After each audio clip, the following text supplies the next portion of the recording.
for last here on Family Feud kung saan forever sa tawa, forever sa saya.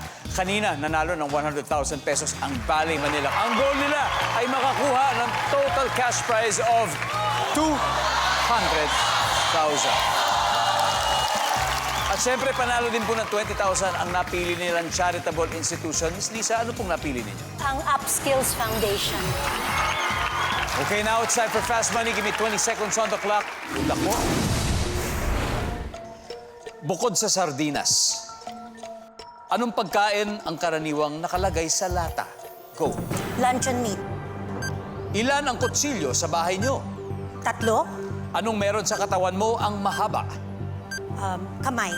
Bukod sa basketball, activity na pwedeng gawin sa basketball court. Mag-dribble. Pinakamalaking amount na na-withdraw mo sa ATM. 500 pesos. Miss Lisa, dito po tayo. Okay.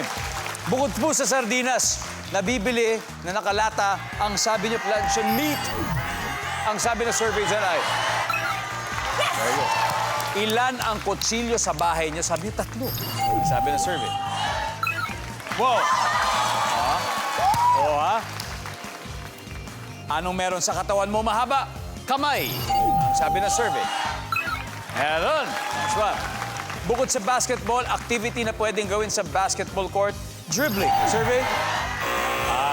Kasama na sa basketball yan. Kasi... Pinakamalaking amount na na-withdraw mo sa ATM, 500 pesos. Survey? Oh, masyado maliit. Pero okay lang. 67, it's quite a good start. Miss Lisa, balik na po tayo dito. Let's welcome back Paeng. Paeng, kamusta? Okay lang po. Okay, si Miss Lisa ay nakakuha ng 67. You just need 133. Diba? Para makuha natin yung jackpot. Kaya mo yan. Okay? Goods. At this point, makikita na ng mga manonood ang sagot. Miss Lisa, give me 25 seconds on the clock. Let's go. Bukod sa sardinas, anong pagkain ang karaniwang nakalagay sa lata? Go. Tuna. Ilan ang kutsilyo sa bahay nyo? 10. Anong meron sa katawan mo ang mahaba? Kamay.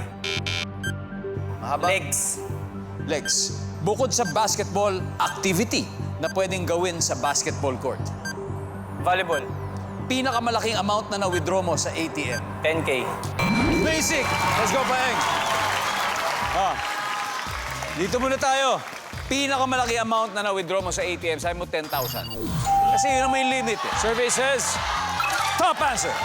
Bukod sa basketball, activity na pwedeng gawin sa basketball court, sabi mo volleyball. Survey says, Pwede. top answer. Anong meron sa katawan mo ang mahaba, sabi mo ay legs. Ang sabi ng survey, 12. Ang top answer, buhok. Buhok. Sayang. Ilan ang kutsilyo sa bahay mo? Sabi mo, 10. Ang dami nun. Ang sabi ng survey dyan ay... Ang top answer ay 3. And finally, bukod sa sardinas, pagkain karaniwang nakalagay sa lata, sabi mo, tuna. Sabi ng survey. Yan. Top answer is corned beef. Corned beef. Anyway, guys, congratulations. Panalo pa rin kayo, Bali Manila, ng 100,000 pesos.